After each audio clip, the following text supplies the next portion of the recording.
عظمت پنجتن کی ایک واضح روشن پورا عالم اسلام جس آیت کی وجہ سے پنجتن کی عظمت کا اقرار، اس آیت کا آیہ تطہیر کے ساتھ بڑا گہرا 24 ذی الحجہ کو آیہ مباہلہ نازل ہوئی ہے اور 25 ذی الحجہ کو آیہ تطہیر، دونوں کا بڑا گہرا۔ یا فاطمہ ایتینی بالکساء الیمنی، مجھے چادر یمنی لا کے دے دو، انی اجدو فی بدنی ضعفا، میں اپنے بدن میں ضعف محسوس۔ سیدہ فرماتی ہیں کہ فاتح تو کساء الیمنی میں لائی اور میں نے بابا کو وہ چادر دی، بابا نے وہ چادر اوڑھ لی۔ کچھ ہی دیر بعد امام حسن آئے، اماں نانا کی خوشبو آ رہی ہے، یہ کوئی ایسی خوشبو ہے جسے سونگھنے کے لیے معصوم کا شامہ چاہیے، ہر ایک کے بس کی بات نہیں ہے اس خوشبو کو سونگھنا۔ فرمایا تمہارے نانا چادر کے نیچے۔ سیدہ فرماتی نا کہ آرام کرنے آئے ہیں، اگر کوئی چادر لے کے آرام کر رہا ہو تو اسے آرام کرنے دیا جائے گا نا۔ فرمایا تمہارے نانا چادر کے نیچے ہیں۔ امام حسن جاتے ہیں، فرماتے ہیں نانا میں چادر میں آ جاؤں؟ سرکار فرماتے ہیں نا کہ میں آرام کر رہا ہوں۔ فرمایا میرے لال، میری آنکھوں کی ٹھنڈک، میرے دل کے چین، آؤ میرے ساتھ چادر میں آ جاؤ۔ کچھ ہی دیر بعد امام حسین آئے، اماں مجھے نانا کی خوشبو آ رہی ہے۔ خوشبو تو امام حسن کی بھی تھی، مگر ادب کوئی سیکھے تو اہل بیت سے سیکھے۔ فرمایا تمہارے نانا تمہارے بھائی کے ساتھ چادر میں ہے۔ قریب جا کے نانا کو سلام کیا، فرمایا میری جان، میری آنکھوں کی ٹھنڈک، میرے دل کے چین، چادر میں آ جاؤ۔ فرماتی بی بی کہ نانا آرام کر رہے ہیں۔ فرض محال کو فرض کرتے ہوئے بھی میں تکلف کروں گا کہ یہ بچے تھے، ہم انہیں بچہ کہہ کر امت کی طرح توہین نہیں کریں گے، اس لیے کہ عجیب داستان ہے۔ ان الحسن والحسین سیدہ شباب اہل الجنہ، نبی فرما رہے ہیں حسن و حسین۔ اچھا اس حدیث کی بھی ذرا ترجمہ ٹھیک ہونا چاہیے، ہمارے یہاں ترجمہ بہت جلدی میں ہوا ہے اور سب ہی اس ترجمے پر عمل کر کے بڑے بڑے بینر بنواتے ہیں، سب ترجمہ کر کے لکھتے ہیں کہ نبی نے فرمایا ان الحسن والحسین سیدہ شباب اہل الجنہ، حسن و حسین جوانان جنت کے سردار ہیں، جبکہ نبی نے یہ فرمایا ہی نہیں ہے۔ نبی نے یہ نہیں فرمایا حسن حسین جوانان جنت کے سردار ہیں۔ اس کا مطلب یہ ہے کہ مر جاؤ جنت میں چلے جاؤ تو پھر دو سردار ملیں گے، یعنی مردوں کے سردار ہیں۔ یہ تو نبی نے کہا ہی نہیں ہے، نبی نے تو سیدھی سادی سامنے کی عربی میں بات کی ہے۔ فرماتے ہیں ان الحسن والحسین سیدہ شباب اہل الجنہ، حسن و حسین جوانان اہل جنت کے سردار ہیں، اور اہل جنت ہونے کے لیے مرنا ضروری نہیں ہے۔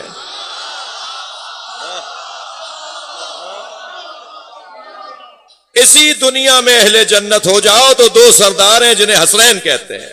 صلوات پڑھیں محمد و آل محمد۔ کب فرمایا سرکار نے کہ حسن حسین جوانان اہل جنت کے سردار ہیں؟ وہ بچے کے بارے میں، بچوں میں پہلے ایمان علی لائے، خواتین میں پہلے ایمان حضرت خدیجہ لائیں۔ یہ میری زبان نہیں ہے، یہ اس ممبر کی زبان نہیں ہے، ہماری اپنی زبان ہے۔ ہماری زبان سمجھنے کے لیے مجلس میں آنا پڑے گا۔ ہم جس گھڑے سے پانی پیتے ہیں اس گھڑے سے پانی پیو گے تو ذائقہ بنے گا۔ ہمارا ذوق علمی کچھ اور ہے، ہمارا ذوق عرفانی کچھ اور ہے، اس دروازے پر آنے والوں کا ذائقہ کچھ اور ہے۔ یہ جو فرش پر بیٹھنے والے ہیں نا، یہ عرش سے تعلق رکھتے ہیں، جو اس دروازے پر آ جاتا ہے اس کا ذوق کچھ اور ہے۔ عزیزوں میں آپ سے گزارش کروں گا کہ اپنے ساتھ اپنے بھائی کو ضرور لایا کرو۔ میں جسے بھائی کہہ رہا ہوں آپ سمجھ رہے ہیں کسے کہہ رہا ہوں۔ اپنے ساتھ اپنے بھائی کو ضرور لایا کرو تاکہ آہستہ آہستہ ان کا ذائقہ بنے، ان کا ذوق بنے۔ اور الحمدللہ مجھے یہ اعزاز حاصل ہے، میرے بزرگ ذاکر ابھی مجھ سے پہلے دعا دے رہے تھے اور محبت فرما رہے تھے، اور متشکر ہوں۔ ان سے پہلے بھی جو میرے بھائی پڑھ رہے تھے وہ بھی بہت ہی مؤدب اور مہذب، اور جیسے ذاکرین کو ہونا چاہیے ہمیں ہونا چاہیے، مائک پر آنے والوں کو جیسا ہونا چاہیے، اس لیے کہ ہم ترجمانی کر رہے ہوتے ہیں آپ لوگوں، ہم نوکری کر رہے ہوتے ہیں آپ لوگوں۔ میں اپنے آپ کے لیے کہہ رہا ہوں، اپنے لیے کہہ رہا ہوں کہ میں آپ کا ایک نوکر ہوں، مکتب اہل بیت کے ماننے والوں کا نوکر۔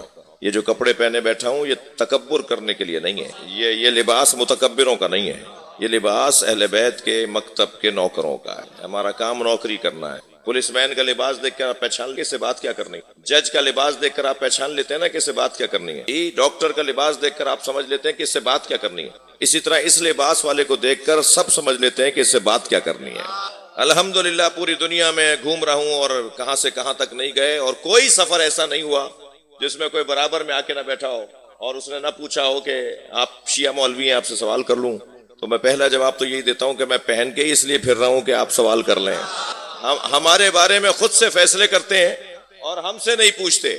ہمارے بارے میں ہم سے پوچھو نا، ہم یا علی مدد بولتے ہیں تو دلیل بھی ہم دیں گے، ہم ماتم کرتے ہیں تو دلیل بھی ہم دیں گے، کالے کپڑے ہم پہنتے ہیں تو اس کے جواز پر، اس کے مستحب ہونے پر یا واجب ہونے پر دلیل ہم دیں گے۔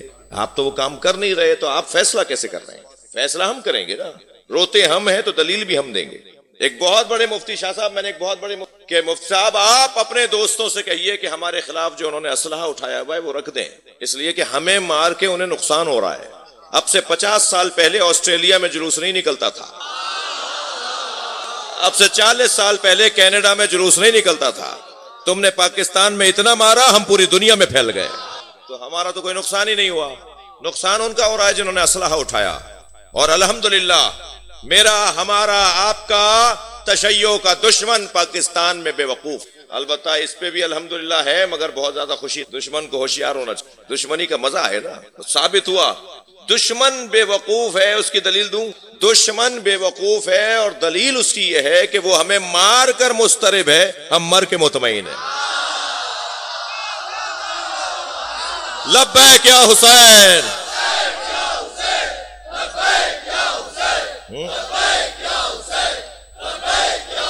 بلندتر صلوات پڑھ لیں گے محمد والے۔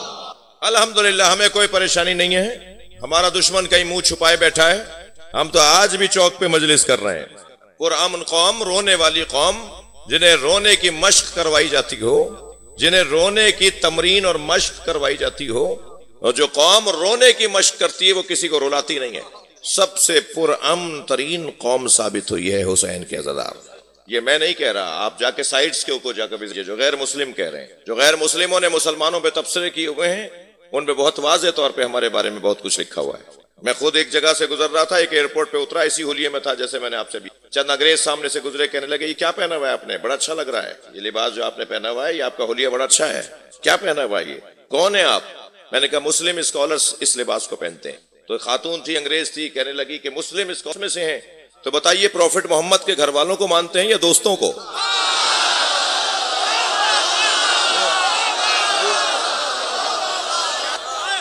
میں نے کہا پروفٹ محمد صلی اللہ علیہ وآلہ وسلم کے دوستوں کا احترام کرتے ہیں، اطاعت گھر والوں کی کرتے ہیں۔ الحمدللہ وہ پتہ ہے کیا کہنے لگی وہ خاتون، آپس میں ایک دوسرے سے بات کرتے ہوئے گزرنے لگی، کہنے لگی کہ ہاں پروفٹ محمد کے گھر والوں کو جو مانتے ہیں وہ اچھے مسلمان ہیں، تم کچھ بھی کہتے رہو، یہ کرتے ہیں وہ کرتے ہیں، ایسے رہتے ہیں ویسے رہتے ہیں، یہ کرتے ہیں یہ وہ کرتے ہیں، تم کچھ بھی کہتے رہو۔ الحمدللہ اس ذکر اہل بیت نے ہماری اچھی تصویر پیش کی، اور یہی میں بچوں اور جوانوں سے کہوں گا، تمہاری ہماری ہم سب کی ایک ہی کوشش ہونی چاہیے کہ ہم مکتب کی اچھی تصویر پیش کریں۔ جب کالے کپڑوں میں ہم کہیں سے کہیں گزر رہے ہوتے ہیں تو ہم کالے کپڑوں میں نہیں گزر رہے، ذکر حسین کے سفیر بن کے گزر رہے ہیں۔ لہٰذا ہماری چال بتائے کہ ہم کون ہیں، ہمارا انداز بتائے، ہمارے رویے بتائیں کہ ہم کون ہیں، کہیں ایسا نہ ہو کہ میرے کسی عمل سے میرے پورے مکتب کو شرمندگی کا سامنا کرنا پڑے۔ بہت بڑی ذمہ داری ہے، بڑے دروازے پر بیٹھے ہیں، گمنام لوگ نہیں ہیں، ہم گم کام بھی نہیں ہیں، ہم بھیڑ میں گم ہونے والے لوگ نہیں ہیں، ہم لاکھوں میں ممتاز ہونے والے لوگ ہیں۔ سارا توجہ میرے ساتھ ہے، سرکار نے کیا فرمایا؟ ان الحسن والحسین سیدا شباب اہل الجنہ۔ کب فرما رہے ہیں؟ ایک بچہ 4 سال کا ہے، ایک بچہ 5 سال کا ہے، بچے ہیں، اور سرکار فرما رہے ہیں یہ جوانوں کے سردار ہیں۔ اب بھی کہا جائے گا کہ یہ بچے ہیں، اور اگر تم کہہ بھی دو کہ بچے ہیں تو لاؤ کسی اور کے بچے، ایسے بچے جیسے علی اور فاطمہ کے بچے ہیں۔ امام حسین بھی آ گئے چادر میں، کچھ دیر بعد مولا علی آئے، یا زہرا مجھے نبی کی خوشبو آ رہی ہے، فرمایا آپ کے بچوں کے ساتھ چادر میں، اور مولا علی نے جا کے کہا میں بھی چادر میں آ جاؤں۔ اچھا، فرض محال، بی بی کو تو معلوم تھا، مگر بی بی خود آ کر کہہ رہی ہیں بابا میں بھی چادر میں آ جاؤں، سرکار انہیں بھی چادر میں لے رہے ہیں۔ اچھا مجھے تھوڑا سا سمجھ کے لیے بات کر، یہ چادر کتنی بڑی تھی بھائی؟ میں امامیہ کالونی لاہور کا قدیمی آباد علاقہ جہاں عزاداری یہاں کی شناخت ہے، ایک جملہ کہنے جاؤں گا اور میں سمجھوں گا کہ میری اس جملے کی جملہ ضائع نہیں ہوگا۔ ہم محاورے میں کیا کہتے ہیں؟ چادر دیکھ کر پیر پھیلاؤ، مگر اہل بیت وہ ہیں جنہیں چادر جنہیں دیکھ کر پھیلتی ہے، یہ ایک پر بھی پورا اترتی ہے، 5 بھی آ جائیں تو پورا رہتی ہے۔ وہ حضرت موسیٰ کو جس صندوقچے میں ان کی ماں نے لٹایا تھا نا، ان کے لیے بھی صندوقچہ پورا تھا، اور آج اس کے اندر جب امام آئیں گے تو اسے لے کر آئیں گے جسے تابوت سکینہ کہا ہے قرآن نے، یہ وہی صندوقچہ ہے جس میں مولا علی کی ذوالفقار بھی ہوگی، جس میں انبیاء کرام کے تبرکات بھی ہوں گے. جو تبرکات کی لسٹ بتائی ہے نا روایات میں، ان سارے تبرکات کو اگر ایک جگہ تصور کریں تو یہ میز بہت چھوٹی ہے، اس سے بڑا وہ جب سارے نبیوں کے تبرکات. لیکن یہ کیسا صندوق ہے کہ حضرت موسیٰ بھی پورا اترتا ہے، سارے نبیوں پر بھی. یہ نور کا صندوق، وہ نور کی چادر ہے. اور جب سب جمع ہو گئے تو سرکار نے فرمایا ہا اولائے اہل بیتی، یہ میرے اہل بیت ہیں. اور پھر اب دوسرے دن مباہلے میں لے جا رہے ہیں. اب ذرا آیت کا ترجمہ سنیے، تھک تو نہیں رہے؟ گرمی موسم اور حالات تو آپ کو مجبور نہیں کر رہے کہ میں مختصر کروں، اگرچہ بہت لمبی گفتگو کا ارادہ نہیں ہے، مگر بہت دور سے اور دیر سے آیا ہوں تو کچھ دیر تو مجھے بولنے دیجئے. کیا فرمایا؟ فمن حاجک فیہ من بعد ما جاءک من العلم. اے میرے حبیب، علم آ جانے کے بعد اگر کوئی کٹ حجتی کرے، زدم زدہ، بحثم بحثی کرے، اگر کوئی دلیل آ جانے کے بعد بھی تسلیم نہ کرے، مناظرے میں ناکام ہو جانے کے بعد بھی ناکامی نہ مانے،